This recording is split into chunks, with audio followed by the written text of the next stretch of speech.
Fox News alert: a top Republican in Congress saying his committee will look into allegations that Ivanka Trump sent hundreds of messages about government business from her personal account.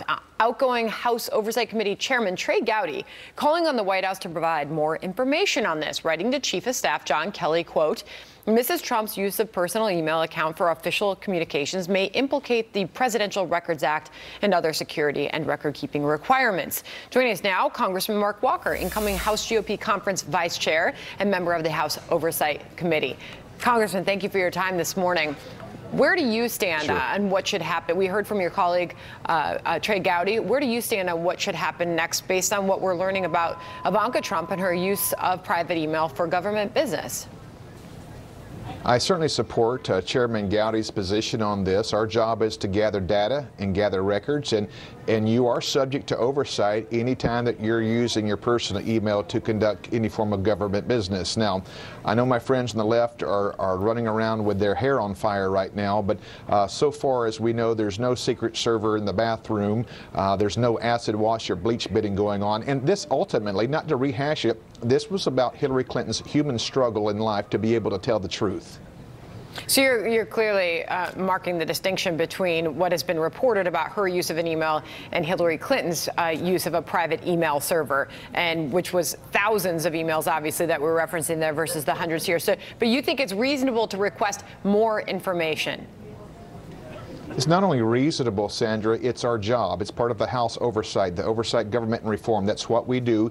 Right now, it's just record keeping. It's data collecting. We'll get that information and follow through on it. But whether it's Republican or Democrat, that's our position to follow through on such incidents or matters. Yeah, we talked to Ari Fleischer earlier on this, and his sentiment was similar. And he also made the point to use common sense here based on what we're hearing and what is reported. Listen. Use some common sense here. If this was thousands or tens of thousands, then I think you have a real pattern that lasted a long time if we're trying to get around the rules. This sure doesn't sound like that to me. So we will see where that goes, but where does this go next? The latest in the Democrat leadership fight. Nancy Pelosi wants that gavel again. What do you see happening next when it comes to Democrat leadership in the House? Well, I saw that where she picked up an endorsement from former President Obama just yesterday. We're not surprised that a lot of moderate Democrats do not want Nancy Pelosi as their speaker due to her hard left progressive policies.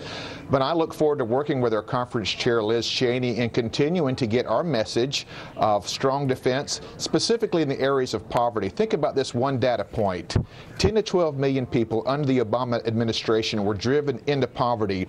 In the last year and a half, we've been able to rescue 4 million of those due to great economic policies.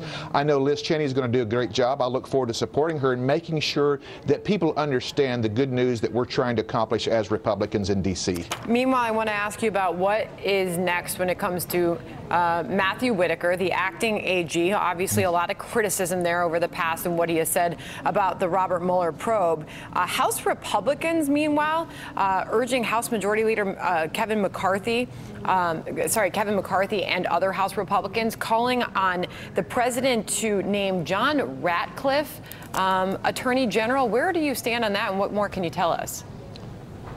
Listen, I have no closer friend in the House than John Ratcliffe, but it goes well beyond just a friendship. If you look at his vast experience, we would not know about some of the DOJ and FBI abuses had it not been some of his questioning with Comey and Strzok. This is a guy who is not timid, yet he is measured in his comments, and this is the kind of individual that I believe has the integrity and character to fill such a position. I certainly join Kevin McCarthy, Mark Meadows, and many others who would recommend John Ratcliffe for Attorney General to the president. Interesting. Congressman Mark Walker, thank you for your time this morning, sir. Have a good holiday.